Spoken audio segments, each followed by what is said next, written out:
Hey, Marcus, how you doing? I'm doing good, man. Can't complain at all. How about you, man? All right, thanks for having me on your show. Man, you know what's funny, man? I'm gonna take you back. Okay, when you had your first hit out with Babyface, "Someone to Love," I was working in Chicago at a radio station, major radio station, right? So one day I come in to work and I see a cat in the hallway, you know, kind of talking, chopping it up with some people, and I walked past him and I went to my boss's office and I was like, "Who is that guy in the hallway? He looked like Jon B." And he was like, "That's Jon B." I said, man, I done walked right past the man, ain't said nothing. Well, but we met each other, though. We met each other, we were introduced. Right.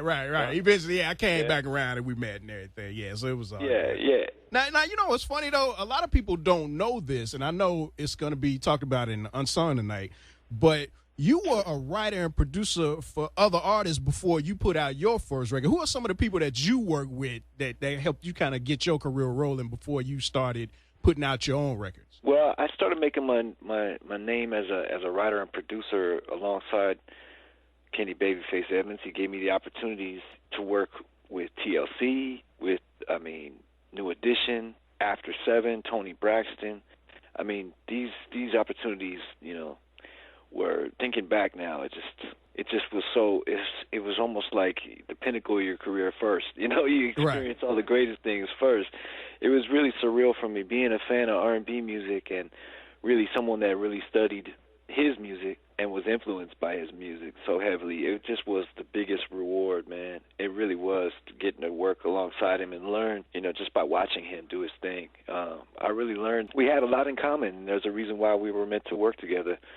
Because I was complimenting what he does so well, but at the same time he was complimenting me, and he was putting me with the type of artist that would, you know, really compliment my music as well. I loved working with After 7 and Color Me Bad and, you know, Luther Vandross. I mean, right, you had some heavy hitters. It wasn't like he put you with no scrubs. Nah, man, not at all, man. Right. It was a surreal experience, each one, you know. Right. For sure. Now, you did the first project, and you had to hit with Babyface, and all that went well. But then you kind of came out of nowhere, and you collaborated with an artist who is just an all-time legend, Tupac Shakur. You all did Are You Still Down? I just remember, like, nobody expected that, man. Like, how did that combination even come about? Well, man, I mean, we met because, we had a mutual friend, and my man Bezo was chilling and with Tupac one day, and he's like, bumping my music in his car. Tupac was, you know. And, okay. So Bezo called me up and he's like, man, Tupac is on the phone, man. Say hello. And I was like, what's up, man? Nice to meet you, you know. And he was just like, you should come down to my video shoot I'm doing tomorrow.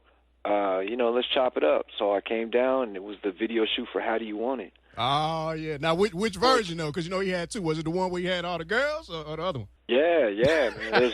Shoot, man. That was the one, man, with Heather Hunter and all that. Yeah, okay. That sounds like a pretty good time right there, John. It was wild, man. Casey and JoJo were there. My man Johnny J that actually did the track for Are You Still Down? Right. And many legendary Tupac tracks. Yeah, man, it was just a surreal day. I mean, we chopped it up. He was a really cool guy. And 2 weeks later, we ended up getting in the studio and recording Are You Still Down? And that was also, you know, right before his death, because he passed very soon after that, which was incredibly just, you know, no one of course saw that coming, and right. Just, it was, you know, when he first got shot again, it was like, okay, he got shot again, you know, it's Pac, he's gonna make it through this. He's like Superman, you know. Mm-hmm. But we didn't expect him to pass on, and you know, it happened, and that kind of shook me up for a second. I didn't even know if that song was even going to come out. So if it wasn't for Afeni Shakur and her reverence for me as an artist, or respect, mutual respect that I have for them, her son, first of all, showed her the song Are You Still Down? And he didn't really share a lot of his music with his mom due to the explicit lyrics maybe some of the songs had in it, whatever. But yeah, he didn't necessarily have a whole lot of songs that you want to play for your mama. That wasn't, you know. Yeah, you know, I mean, you know, Dear Mama was a great record, though. He probably played that, you know, but there was a lot of records probably didn't he play. But this was one of the, you know, the songs that he's like, Mom, check this out. I did this with Jon B. You're going to like it. And that's the only reason, that was the main reason why she felt the need to vouch for me, because as soon as he passed, that's when everything started to freeze up. Death Row, everybody started to put the no Tupac, nothing can come out. You know, yeah. That kind of crushed my world. for a little bit, but it nevertheless came out, and history was made. Talking with Jon B. He is on TV1 Unsung tonight. I was actually supposed to be in your episode, Jon. They had a shoot scheduled in Austin, Texas, and I was going to come to it, but then they ended up canceling it, so that's all right, though. Oh, man, well, you're there in spirit, my bro, and I appreciate, just all the support I've gotten from everybody out there through the years. The last 20 years it's been. So Unsung is it's a milestone for me, this what's happening, today and over the next couple of days. It's surreal for me. Once again, I've never been acknowledged like this. Mm-hmm. I don't believe that accolades and medals and, stuff like that really defines an artist. I believe that, the proof is in the pudding of it's about what you do, and how you do it. And it's still about being good at something and doing it in a classic way. Right. I truly believe that. Just do it with class, do it with excellence. And, put your passion into it. And this is just letting me know that people haven't forgot about me. And that really makes me encouraged and just lets me to go back into my studio and just keep believing, man, so I can make more of this great R&B music for you. Yeah, definitely, man. And speaking of great R&B music, okay, I actually talked to you when They Don't Know was out. I talked to you on the air. It was in December 98, December 12th, matter of fact. It's posted up on YouTube, the interview we did. And one of the questions I asked you back then was, what is it like to have one particular song just kind of totally change your life and your career? Because you had hits before that, but that was the one, bro. I remember seeing some high school kids walking down the street singing it, and they was correcting each other on the lyrics. Like, no, that ain't what he said. He said this. That's what I was like, I know this is a hit. Oh, wow. Nah, I mean, and still to this day, that's the one where everybody in the crowd, they sing the ad-lib at the end. They don't know about our love. They don't know. You know what I'm saying? It's just like, it lets me know that people remember. And they don't, some of these kids were born the year that this record came out, that come to my shows now. Yeah, it was definitely some babies made off of it, man. It's timeless, though, man. Music is really timeless, and I think great music will live on, and on and on.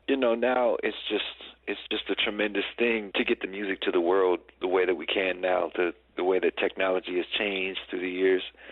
Of course, I'm glad to have come up in a time where people used to buy CDs and you can get the whole album on one disc, right? Yeah, or a cassette. Man, I miss those days. So I'm glad to have been a part of them. Yeah, definitely, man. Matter of fact, let me ask you this now, because you were kind of known for making the real good slow jams. A lot of fellas appreciate you for that.